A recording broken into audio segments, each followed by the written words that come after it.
The presidency yesterday said the President Bola Tinubu-led administration would not spare any individual found culpable in the ongoing investigation into the alleged fraud in the Ministry of Humanitarian Affairs and Poverty Alleviation and its social investment programs. Special Advisor to the President on Media and Publicity, Aduri Ngelale, made this disclosure when he spoke on a national television program. Shedding more light on the ongoing probe, Ngelale said, and I quote, "The President has given full instruction to the EFCC chairman to not only conduct a thorough investigation, while suspending the Minister of Humanitarian Affairs and Poverty Alleviation on January 7, President Tinubu had directed the chairman of EFCC to conduct a thorough investigation into all aspects of the financial transactions involving the Federal Ministry of Humanitarian Affairs and Poverty Alleviation, as well as one or more agencies thereunder." Right, still, of course, it's a story that hasn't fully developed, Rufai, so we'll be taking updates as it emerges. In this instance, the spokesperson of the presidency, Chief Aduri Ngelale, has come out with updates to say that no one would be spared. And true to time, that's what we want. Yeah. We don't want anybody to be spared in this, albeit, let's say, allegations, if anybody is found guilty. So the president, on the course of the weekend, set up a team. I think a couple of people out there led by Mr. Wale Edo, yes, you know, the special panel on this to be able to investigate. But I also think that the special panel too should have a sweeping role where they can also look at other matters, also look at the case of, you know, conflict of interest as regards governance. That's another one. And probably their recommendations will lead to the writing of a white paper, and they're going to look into this critically. Also, we should have an office, sort of like the Ombudsman office, where people can whistle blow as regards corruption going on. I think it's time now to bring back the whistleblower policy. Because if it's not the person that did whistleblow, we will not know all of this is happening. And the whistleblowing happened because there was a rancor in the ministry. Hence, you're having the woman in charge of NCPIA. Yes, Halima Shehu. You know, talking about something and making allegations and counter-allegations. Yeah. So it's the time to bring back that whistleblower policy. But the thing about the whistleblower policy is that when people finally blow the whistle, the government keep their own part of the bargain to be able to recover these monies. Furthermore, there should be a forensic evaluation into how government is run. And we should be able to change the way, you know, government is run in such a way that you have a lot more accountability. And this talk about e-governance so that procurement papers and everything can be seen on the portal.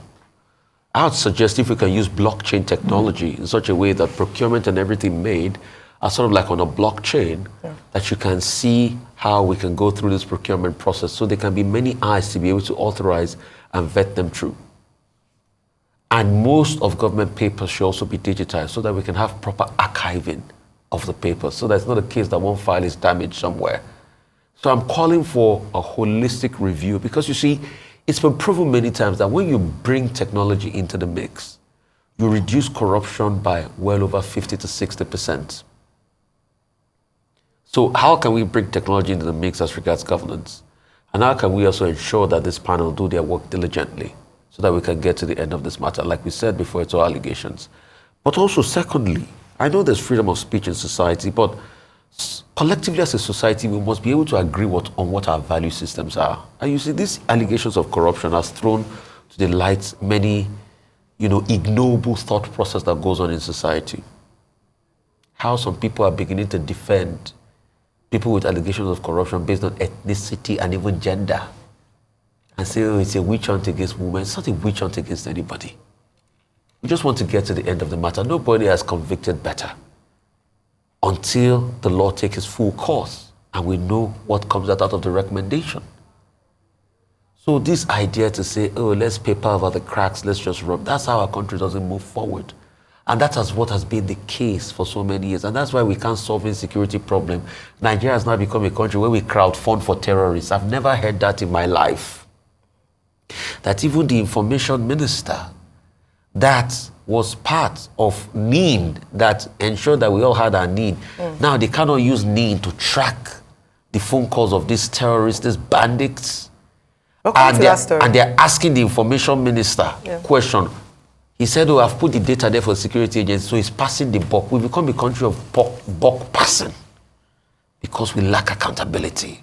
And that's the domino effect we are feeling. All right, we're going to definitely come to that story because obviously it's made headlines, not just in today's newspapers, but even across, over the weekend. Okay. But to the suspended Minister of Humanitarian Affairs and Poverty Alleviation, Dr. Plateau, and the presidency's stance on this, obviously speaking on behalf of the president, I think it's a good one. Yeah. It's important that we keep hearing updates because we've had a number of stories like this swept under the carpet after the initial, hullabaloo and noise and media trial. While saying this, I think it's also important to avoid media trial. I think was a group that mentioned it earlier on, an ethnic group, that we should avoid media trial when it comes to the case of Dr. Plateau. And we should allow the minister and this special committee set up to address this matter, do their work. Totally agree with that. What the spokesperson, Chief Ngelale, also said was that there'll be no sacred cows. And I think this is a concern of a number of people, that it seems as if there have been conspiracy theories around the fact that perhaps Dr. Edu is just a scapegoat or she's the fall guy, and that there are others, a lot other powerful people who are behind this. Of course, these are mere allegations, and we will only substantiate that following a thorough investigation and a report from that committee as to what really transpired. Nigerians want to know. And beyond this particular ministry, I had mentioned it before that if it looks like the transfer of money from government accounts to personal accounts is quite rampant and it seems to be normal, we must investigate other ministries, agencies and departments who are doing the same, so that that's Dr. Edu is not the only one or is not used as a scapegoat, but let this matter be used as a yardstick or perhaps to set precedents, to be able to investigate this kind of actions in other ministries. I'd mentioned before, there are some key ministries that are notorious for things like this, maybe not in this administration, but in previous administration, that must be investigated. What is the process of procurement? What is the process of accounting for monies spent by government agencies to execute projects? Some ministries, the Ministry of Women Affairs must look into that as well, because also these are ministries that attract external funding, or that does a ministry that does a lot of projects. I looked at the Office of the Sustainable Development Goals as well as another area to look into, because they're also into ensuring that Nigeria meets the sustainable development goals. I'd also ask that in other places where there's an interaction of monies and people, let that be investigated. Beyond that, he also exposed the process of contract awarding in government, especially where there are places of conflict of interest, where there are people, and I'm not saying this is what happened, but it is suspected that there are people who, by virtue of their status or by virtue of their position, are able to influence government contracts to come to them. This also has to be investigated thoroughly. And like the presidency has said, let there be no sacred cow. What is good for Dr. Plateau should also be good for any other minister who is found culpable without any form of favor or any form of preferential treatment. I think this is what will really stand this government out as a government that's really ready to fight corruption and a government that's seen to be equitable and fair. I think this is really important for this administration to do. So, like before, I had mentioned a few things. Digitize the process of payments. Digitize, we should move away from the stone age of paper trails and go digital. It would limit the extent by which corruption or money is moved in such a way that it's almost difficult to trace, or the process is a bit vague in how it is administered. Very important. A few other things that we're hoping for is that, as it said, justice delayed can almost be justice denied.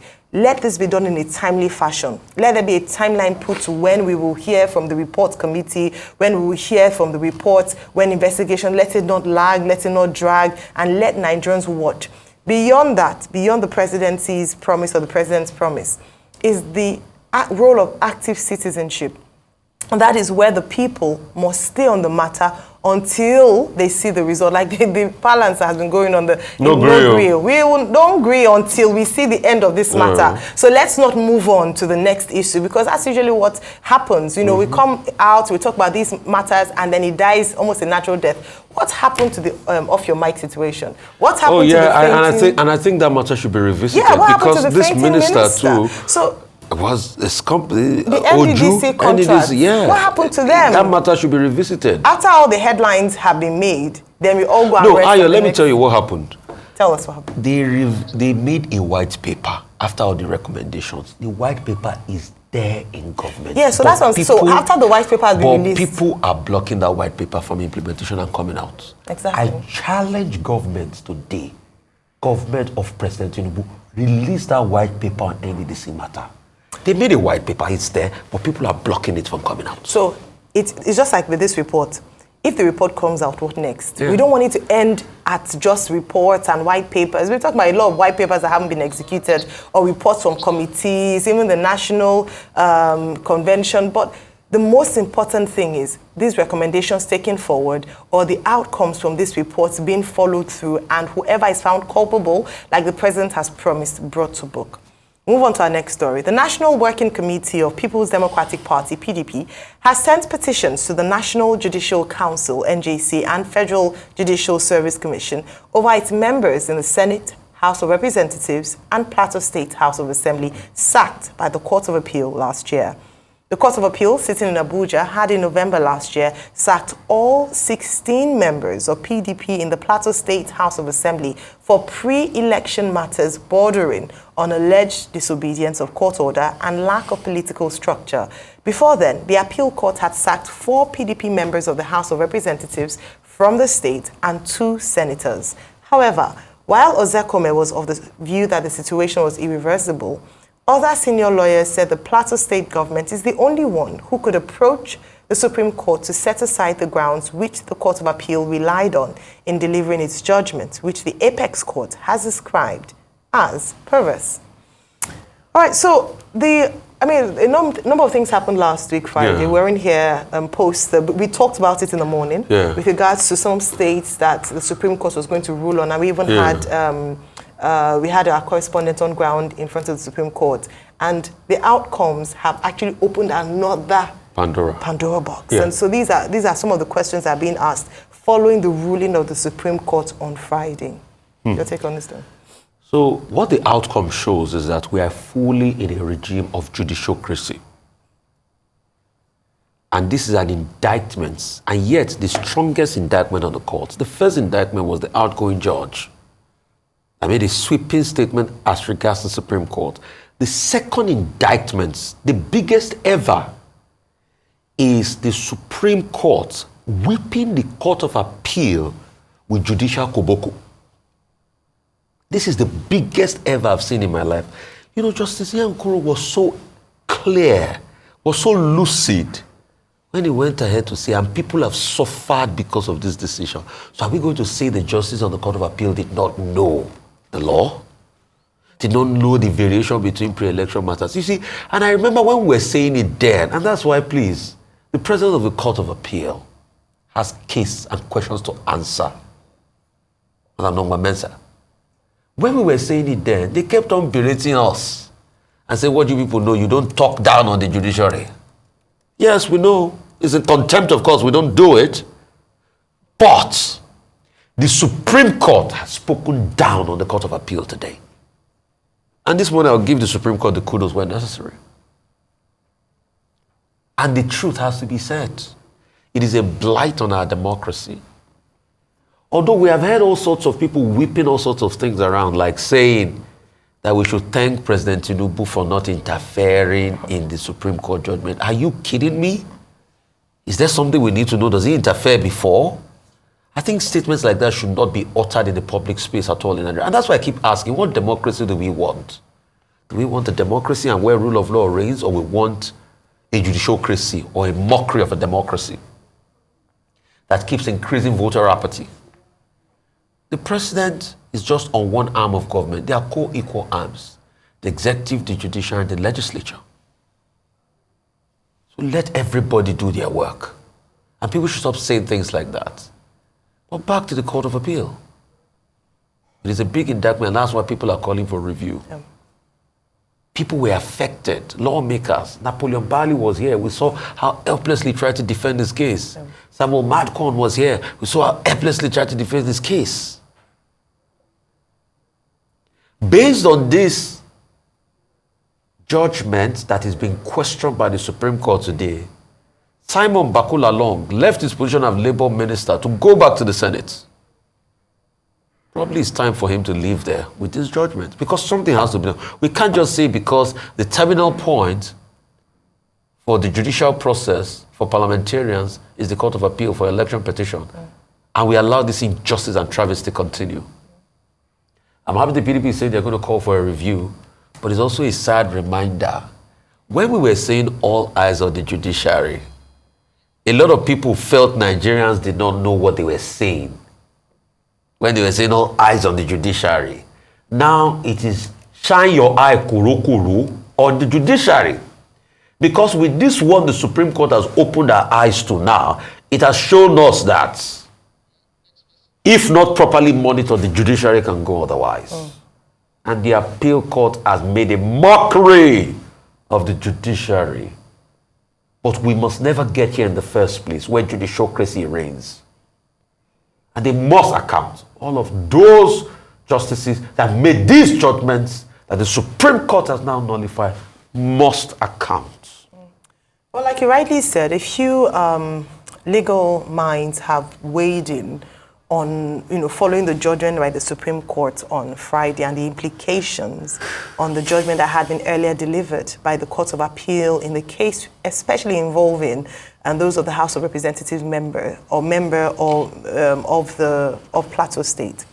Now, what in Mr. Ozekome's opinion, he said that he's of the opinion that they would have to wait 4 years, or they would have to suffer the consequence of this ruling for 4 years. However, the PDP has made a move to say that they were going to ask, the governor should they petition the NJC, and the governor should also move to the Supreme Court on the matter, especially because it was an unfair ruling. I'd like to just take a statement from Justice Inyang Okoro from what he said with regards to the issue of nomination.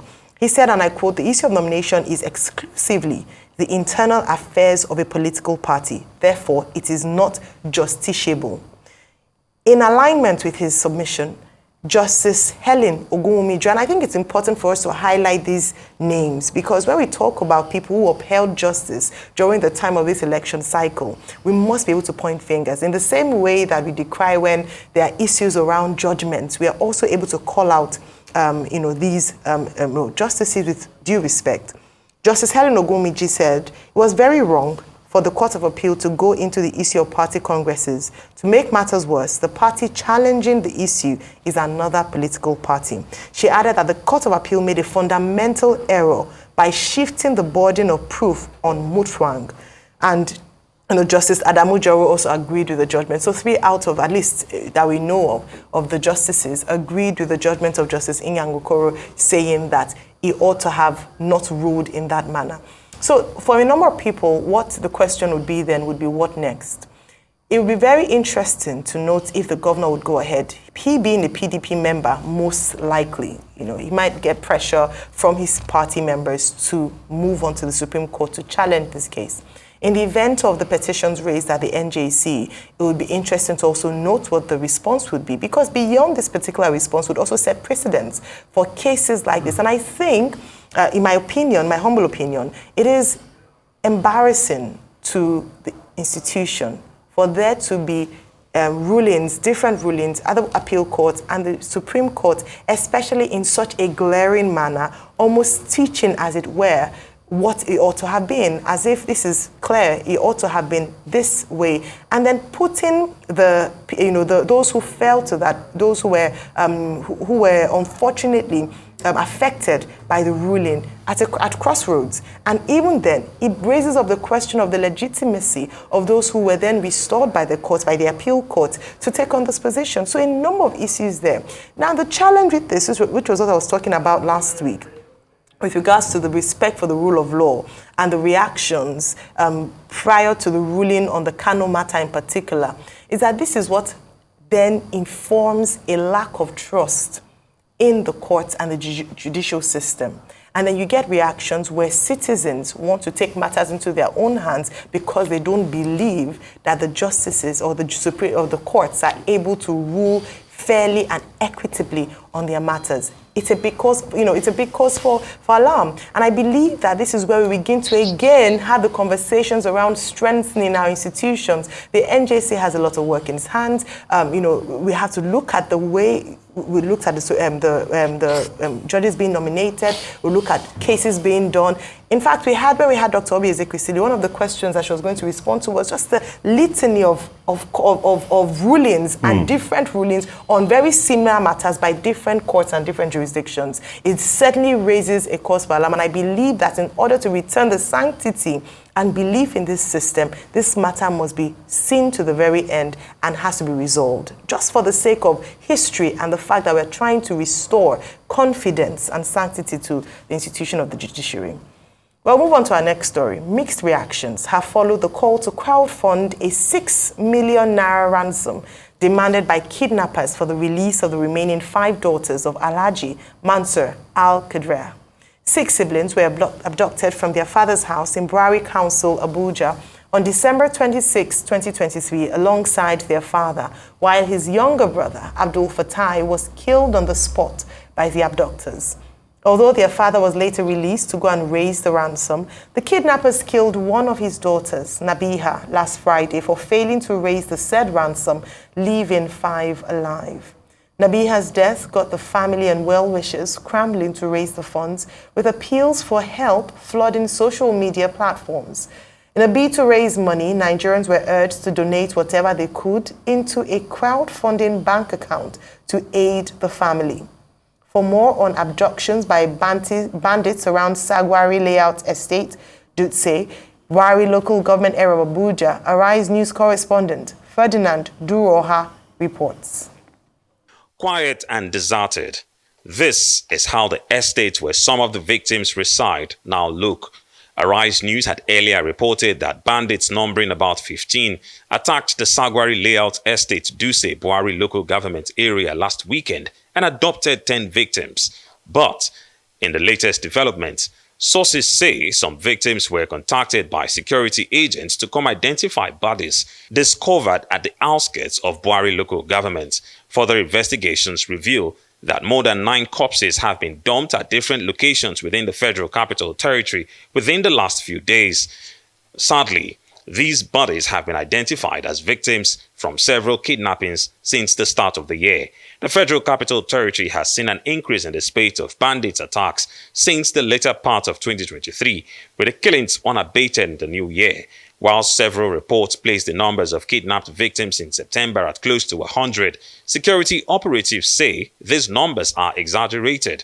A statement by the Force Public Relations Officer Olumuyiwa Adejobi states that the police force has already initiated a comprehensive plan of action and are coordinating efforts to address and prevent any further occurrences and rescue the victims.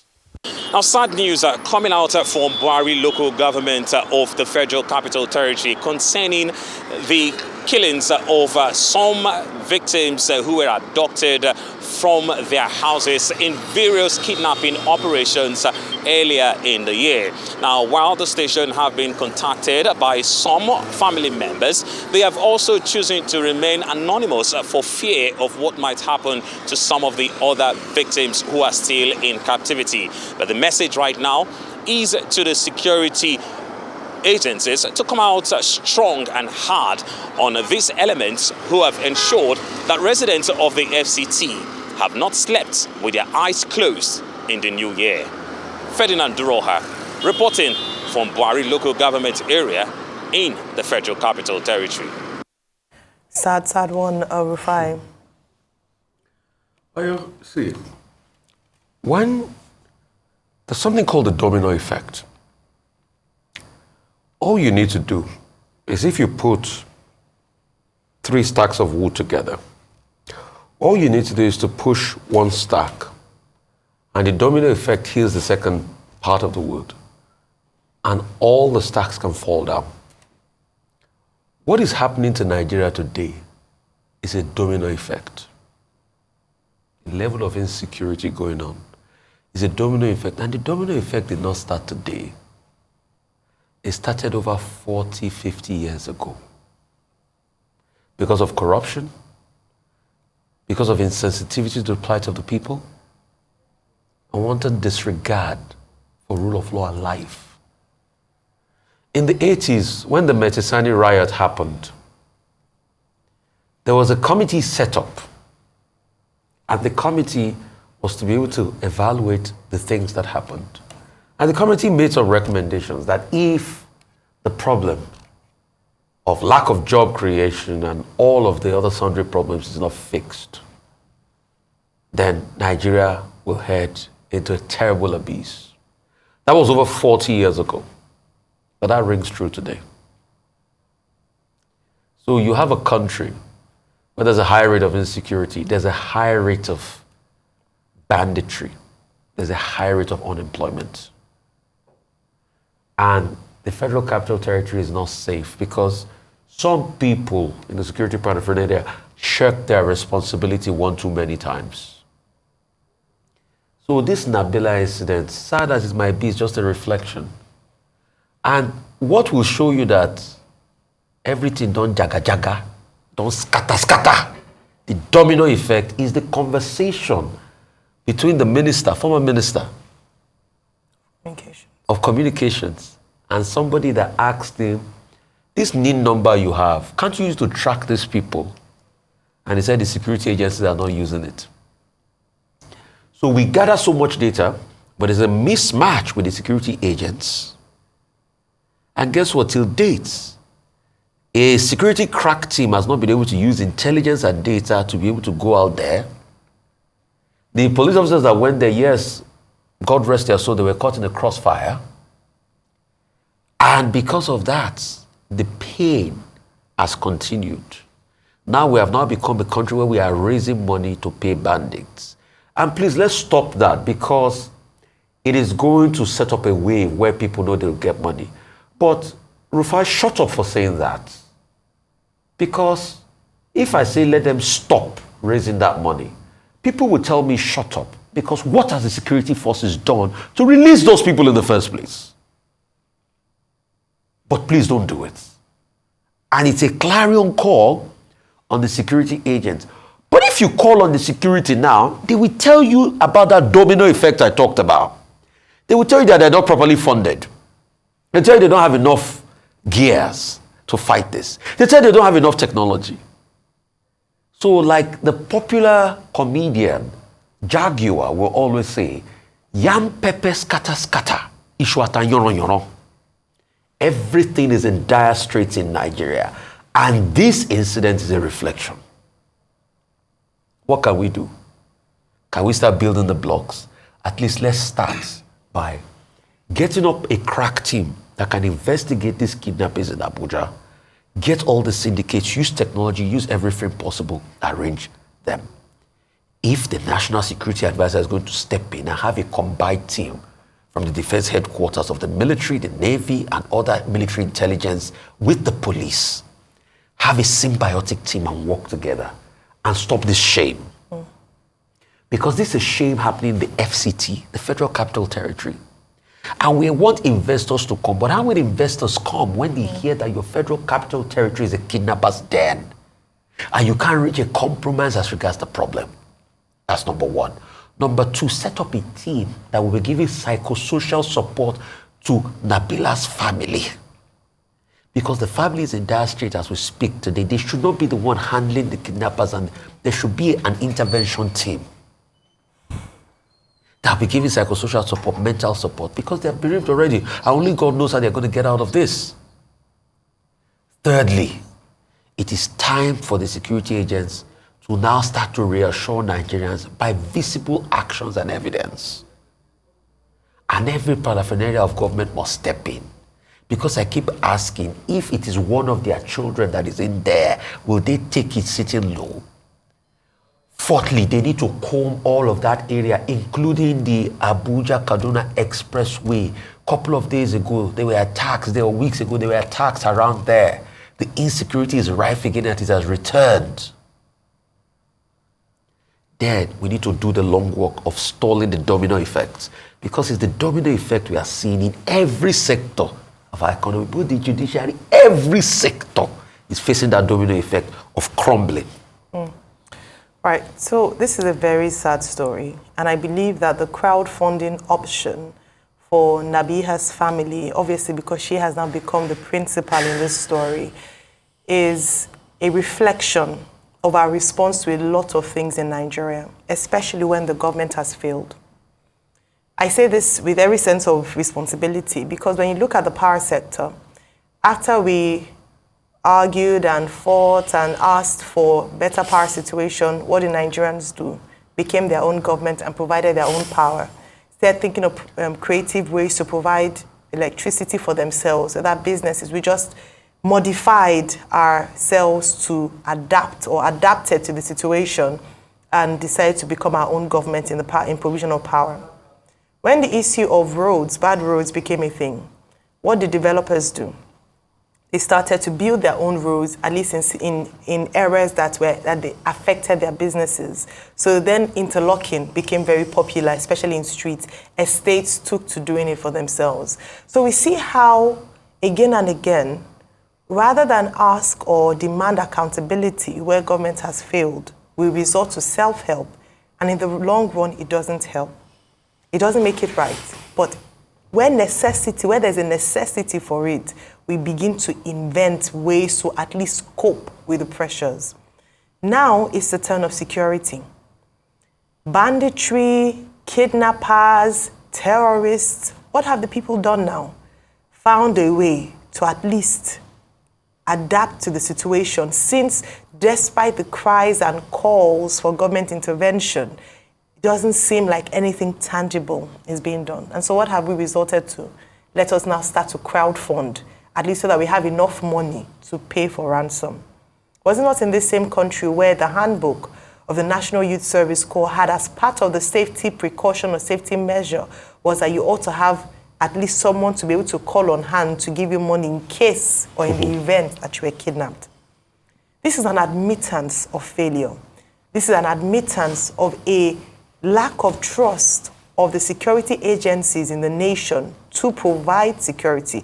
This is an admittance of failure of whether it is the previous administration or this current administration to provide the basic needs of the citizens of Nigeria, which is security. Very basic. And so it's now a reign of terror, whereby rather than face the enemy, we cave in to the demands of the enemy. I cannot even imagine. It almost seems like an acceptance of the fact that the enemy has won when we now begin to accept their terms and have the audacity and boldness to come online in the full glare and full view of the world's attention to crowdfund so that we are able to pay ransom. You know, it's something to think about, to step back and think about for a few minutes or a few seconds and understand where we are or where we have come to as a nation.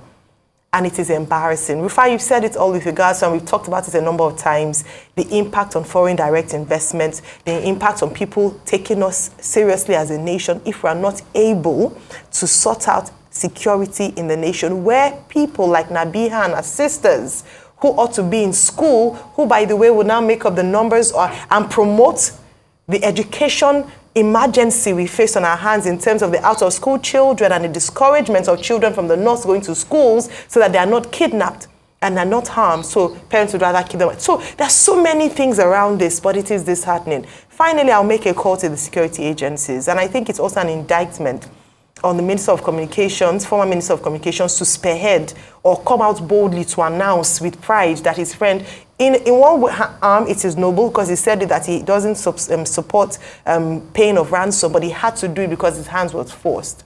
Because it was part of the previous government where they said they were going to tackle insecurity, and that government failed, absolutely failed. There's so much more to say about this, and I'm hoping that we'll take this on further in the course of today's conversations. But just to say that at this moment, from the point of view that we speak, unfortunately, the security architecture of this nation is a state of emergency ought to be declared. And the presidency and the minister of the FCT ought to come out to speak to their people and tell us what they will do to secure lives and properties in these areas. A big shame and an unfortunate story to start off the week this Monday morning. Move on to our last story. A disturbing incident unfolded in Ekpoma, Esan, West Local Government area of Edo State, as individuals reportedly affiliated with a PDP aspirant attacked a Sienna vehicle belonging to Philip Shaibu, campaign driven by the coordinator of the campaign in Esan West, Mr. Otoide Abbas. The coordinator had just concluded a meeting with Ward 10, Ile, PDP faithfuls when the incident occurred. As Mr. Otoide and other occupants of the Philip Shaibu campaign vehicle scrambled for safety, the hoodlums took their time to thoroughly destroy the vehicle, firing multiple shots at it. Philip Shaibu, the Deputy Governor of Edo State and a prominent contender in the Edo 2024 gubernatorial election under the People's Democratic Party platform, has experienced numerous attempts to impede his campaign. So, Ayo, it goes back to what I was saying before, the domino effect. Yeah. You'll think that politics is supposed to be a celebration of ideas, great debates, let the populace lead the way. What you're going to do, but what is our politics about? Killings, corruption? Was that not how our presidential elections were?